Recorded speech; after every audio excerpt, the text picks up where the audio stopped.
Hello, welcome to Salvaged by K. Scott. My name is Katie and I am a full-time furniture refinisher who has dedicated my business to rescuing forgotten and abandoned furniture pieces from the trash and turning them into beautiful, useful items again.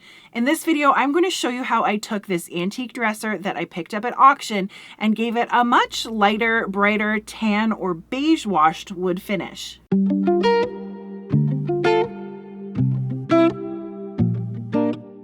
When I found this Depression-era piece in an online auction last week, I was happy to bid $60 for it and kind of take a risk that it would be worth my time and money without seeing it in person first.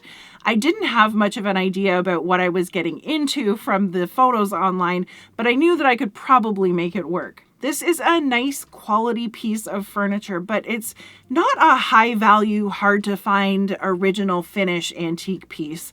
The top surface has a thick coat of a hard enamel paint on it, and the rest of the dresser has been coated in what looks like a semi-transparent stain and poly in one that's kind of sloppy and just not doing this piece any justice. I could see from the inside of the drawers that I had some nice solid oak dovetail joinery that's already had a few repairs and this beautiful original hardware. But the first thing that I wanted to do was test this white paint for lead. Lead was added to a lot of paints, especially whites, up until the 1970s, and it can be pretty harmful if you don't know that it's there and then start scraping or sanding, turning it into dust. I always have these testing swabs on hand and they're really easy to use. You just dip the swab in some water and then rub it onto the surface for about 30 seconds. If the color changes to a pink or purple shade, it's positive for lead, but luckily my swab stayed nice and bright orange.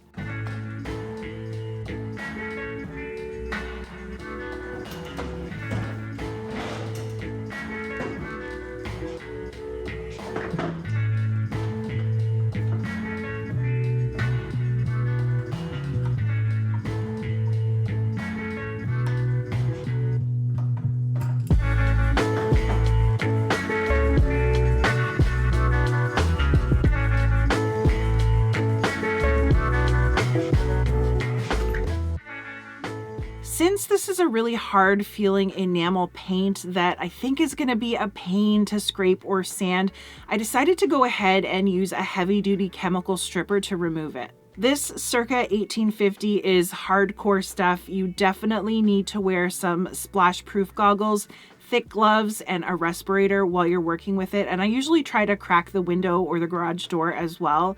You need to make sure that you read the instructions and safety recommendations on the can before you use any products like this.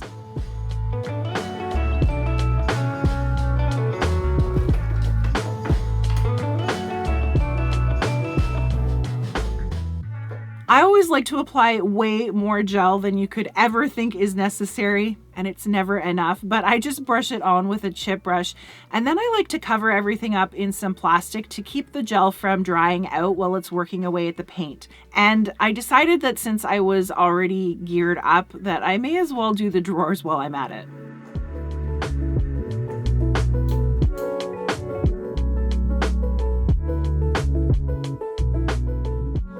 I find it usually takes about 30 minutes for this gel to be ready to scrape, so once it looked like it had done its thing, I came in with my metal scraper and started getting all the gunk off of there.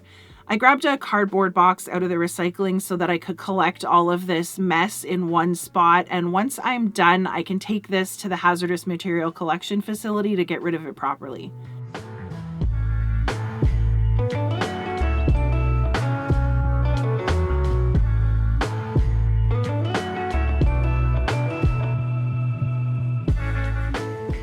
I did have a few stubborn spots that look like they're stuck where maybe the original finish had already worn off when this paint was applied.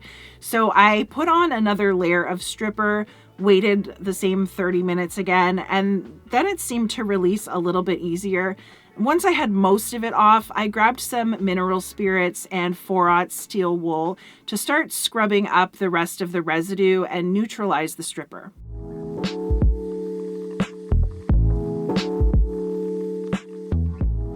The wet wood was super soft after all of this, so I left everything to dry back out overnight. The next morning was pretty chilly in the garage. We had a big snowstorm overnight, so I had to pop the heater on before I flipped the dresser onto its side to start tackling the rest of the finish. Respirator and safety glasses back on, but I decided that my carbide scraper would be a faster and probably less messy way to get through the top of this stuff, and then I could just sand down the rest of the dark stain.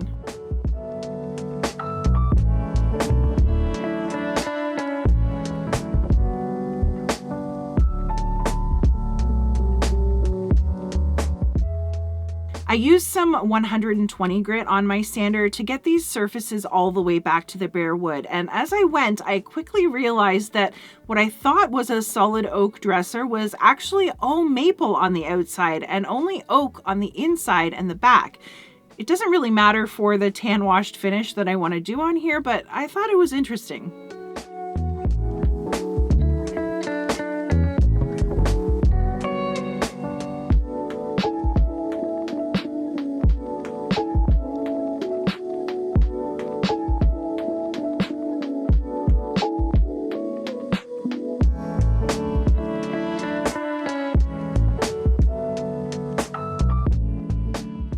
I spent about 6 hours working my way around all of the surfaces with my scraper and my sander, which is a lot. This is a very labor-intensive process and not the kind of refinishing for the faint of heart, but it will produce a really stunning finished product. Once I was happy with how the body was looking, I went over the top to get any remaining paint and stain, and then I did those drawers as well.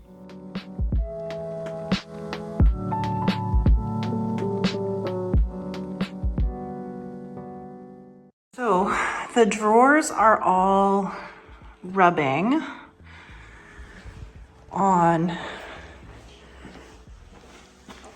these drawer stops, which is pretty normal, especially on dressers where it's wood drawers rubbing on wood guides like that. But I'm pretty sure why it's happening in this case is because none of the guides on this side are where they're supposed to be, because this is all separated. So I need to figure out how to squish the two legs back together so that this panel sits in between them properly, and all of these slides sit in their little tracks back there properly. And that should fix the drawer rubbing problem. The question is, how do I do this?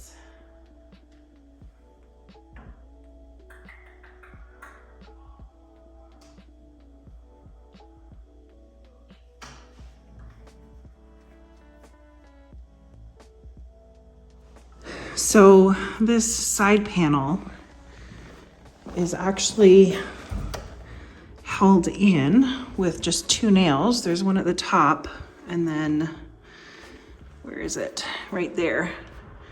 The one on the bottom has broken. So I assume it's about the same situation on the other side.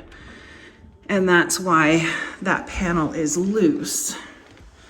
And over on the other side, there's one nail there and one nail there holding it. So I have to get everything back in place and then pop some new nails in, I think.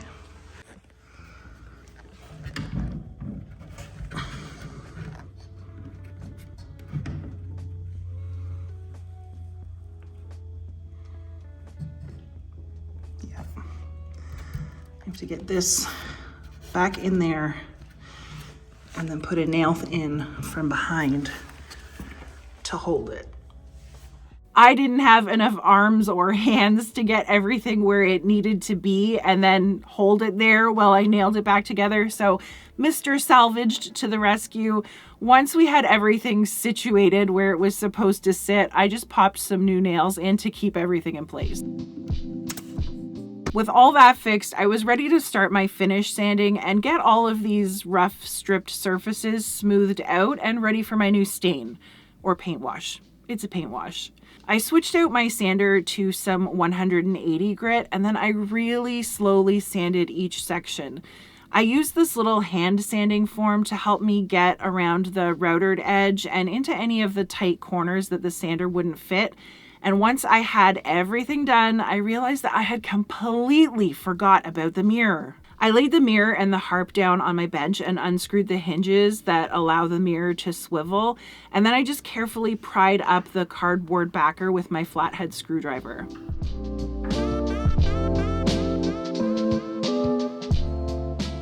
Usually there's a date stamped on the back of old mirrors like this, but there wasn't one under here, just this Brits silvered glass stamp. Unless the M1026 is a date. Is that a date?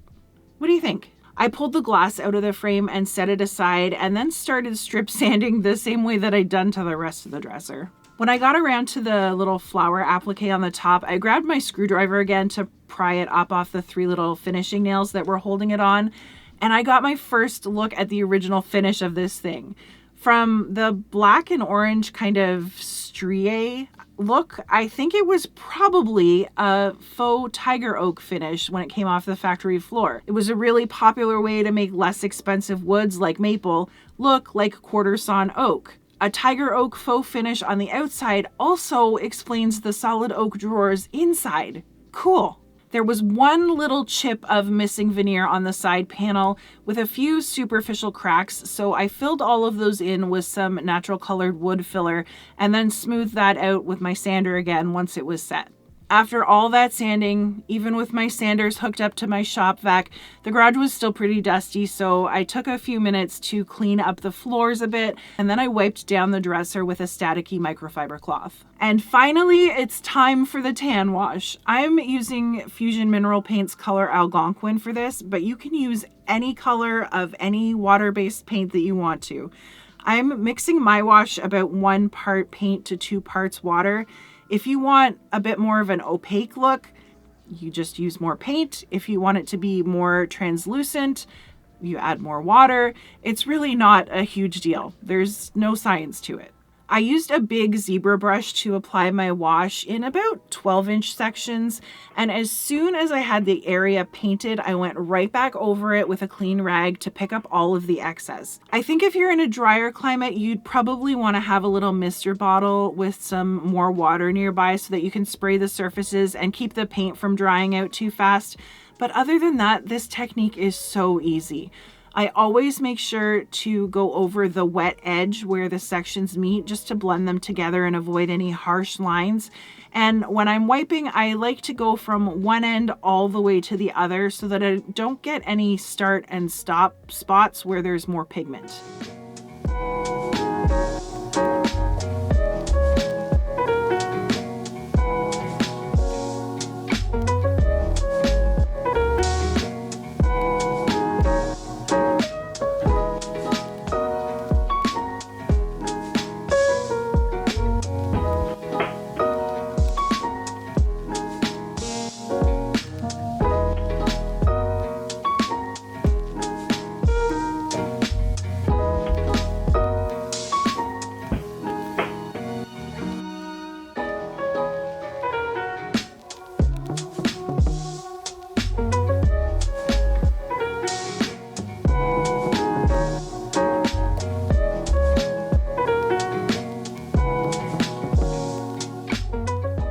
Once I got done with the drawer fronts, I decided to carry the wash all the way down the sides, and I even did the insides of the drawers to keep everything the same tone, and I really liked the way that that was looking. I left my paint to dry and went inside to clean up the hardware. I wanted to soak it in some vinegar and boiling water to loosen up all the gunk, but I was out of regular white vinegar, so these got to soak in some fancy red wine vinegar instead. Once these were cool enough to handle, I pulled them out and then just scrubbed them down with some Barkeeper's Friend and an old toothbrush. I wanted to keep a lot of the patina that was on here, but just clean up some of the stain that was stuck to them and the dirt that was on there as well.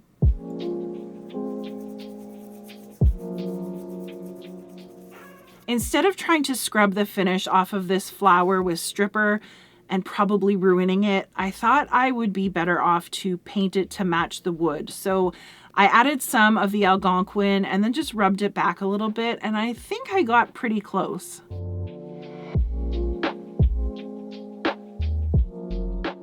I decided to seal up and protect this look with some of this finishing oil from Fusion.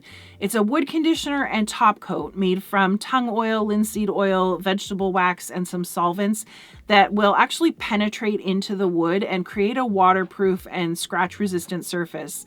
This is the natural or clear oil, and it does come in a few different colors as well, so you can stain and finish all in one step if one of their colors is what suits your needs. But because it's an oil-based product, it does have a yellow or amber tone that will warm up the color I've got going on here. So that's something to keep in mind. It does also require some mineral spirits to clean up your brushes afterwards. You won't be able to clean it up with soap and water. I brushed a layer of the oil over all of the surfaces and left it to soak in for about 30 minutes.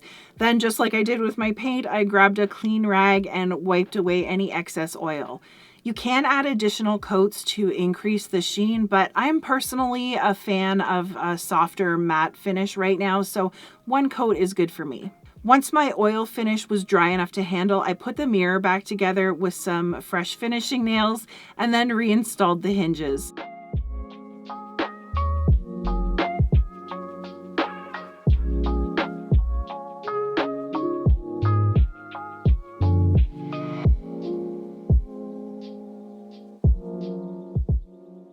I brought everything inside and set it all back up.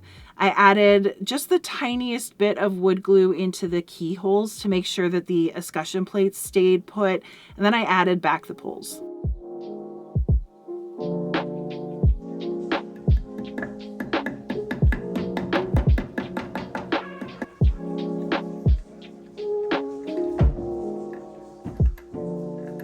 Here's a reminder of my original auction find, and here is my fixed up, reimagined, tan washed piece.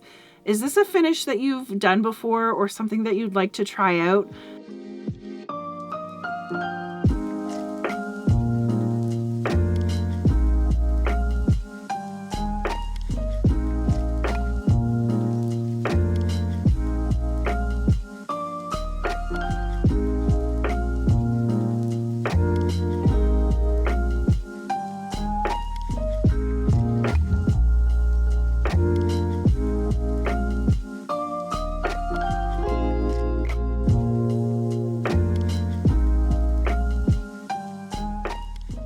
I'll leave a few more wood finish videos here for you to watch next if you're interested. Thank you so much for hanging out with me today. I will catch you all next time.